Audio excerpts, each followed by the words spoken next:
Hi friends, నేను మీ Lakshmi. Welcome to Lakshmi's cooking and art. ఈరోజు నేను చేయబోయే రెసిపీ పల్లి పకోడీ.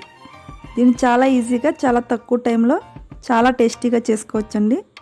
అవి ఎలా రెడీ చేసుకోవాలో ఇప్పుడు చూద్దాం.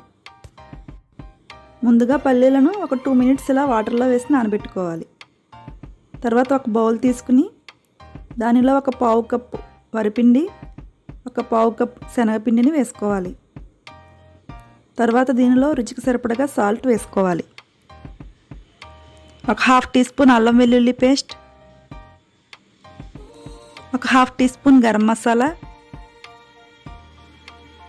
కొద్దిగా ఇంగువ, ఒక చిటికెడైతే సరిపోతుంది, ఒక 1/2 స్పూన్ కారం, 1 టీ స్పూన్ లెమన్ జ్యూస్ వేసుకుని అంతా బాగా మిక్స్ చేసుకోవాలి.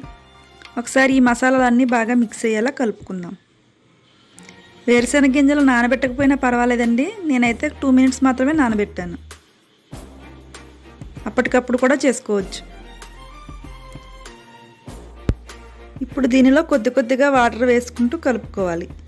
దానికంటే ముందు మనం నానబెట్టి ఉంచుకున్న పల్లీలను కూడా వేసుకుని అప్పుడు కొద్దిగా వాటర్ వేసుకుంటూ కలుపుకోండి. వాటర్ అనేది చాలా తక్కువగా వేసుకుంటూ కలుపుకోవాలండి. ఒక్కసారే వేయకుండా కొద్దిగా చూసుకుని వేసుకోండి. మనం వీటిని పకోడీలా వేసుకుంటాం కదా, కొంచెం పొడిగానే ఉండాలి. ఈ పల్లి పకోడీ చాలా టేస్టీగా ఉంటుందండి. ఈవినింగ్ టైంలో చాలా చల్లగా ఉన్నప్పుడు వీటిని వేసుకుంటే చాలా బాగుంటుంది. వాటర్ అనేది చూసుకుని మాత్రం వేసుకోండి, ఎక్కువగా వేయద్దు. దీన్ని బాగా మిక్స్ చేసుకోండి. ఫ్రెండ్స్, ఇలా ఎవరైనా మా ఛానల్ని ఇంకా సబ్స్క్రైబ్ చేయకపోతే మా వీడియోను లైక్ చేసి, షేర్ చేసి మా ఛానల్ను సబ్స్క్రైబ్ చేయండి. మీ ఫ్రెండ్స్కు, రిలేటివ్స్కు కూడా షేర్ చేయండి.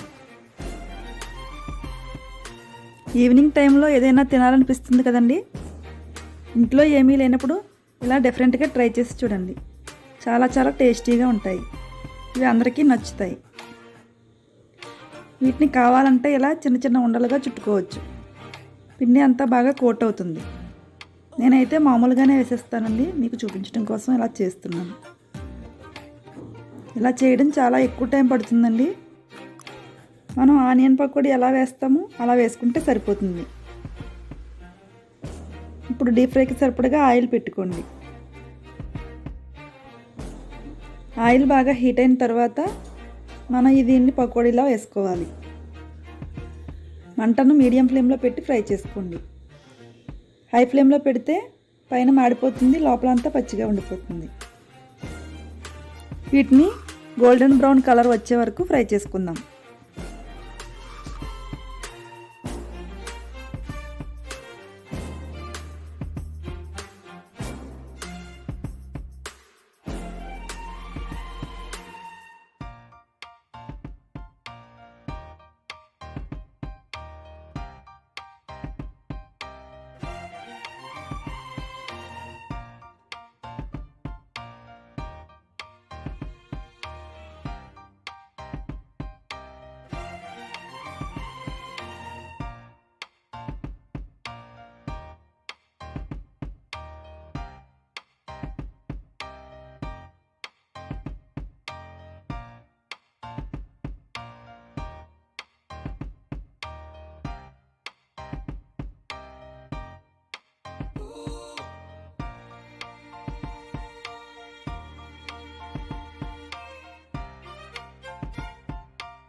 చూస్తున్నారు కదండి, ఇది గోల్డెన్ కలర్లోకి వచ్చేసాయి కదా.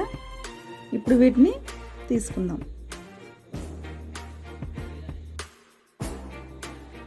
ఇలాగే మొత్తం అన్నిటిని ఫ్రై చేసుకోండి.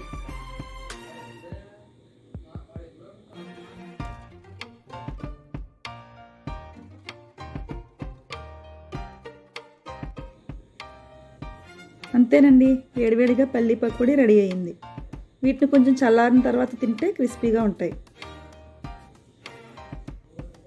ఇవి సేమ్ మనం స్వీట్ షాప్లో తీసుకుంటే ఎట్లా ఉంటాయో పల్లీ పకోడీ అదే విధంగా ఉంటాయండి టేస్ట్ అయితే. ఒకసారి మీరు కూడా తప్పకుండా ట్రై చేసి మీకు ఎలా వచ్చాయో మాకు కామెంట్స్లో తెలియచేయండి. మీ విలువైన సలహాలు సూచనలను కూడా కామెంట్స్లో తెలియచేయండి. ఈ వీడియో మీకు నచ్చితే లైక్ చేయండి, షేర్ చేయండి. మా ఛానల్ని సబ్స్క్రైబ్ చేయడం మాత్రం అస్సలు మర్చిపోకండి. Thanks for watching this video. Bye.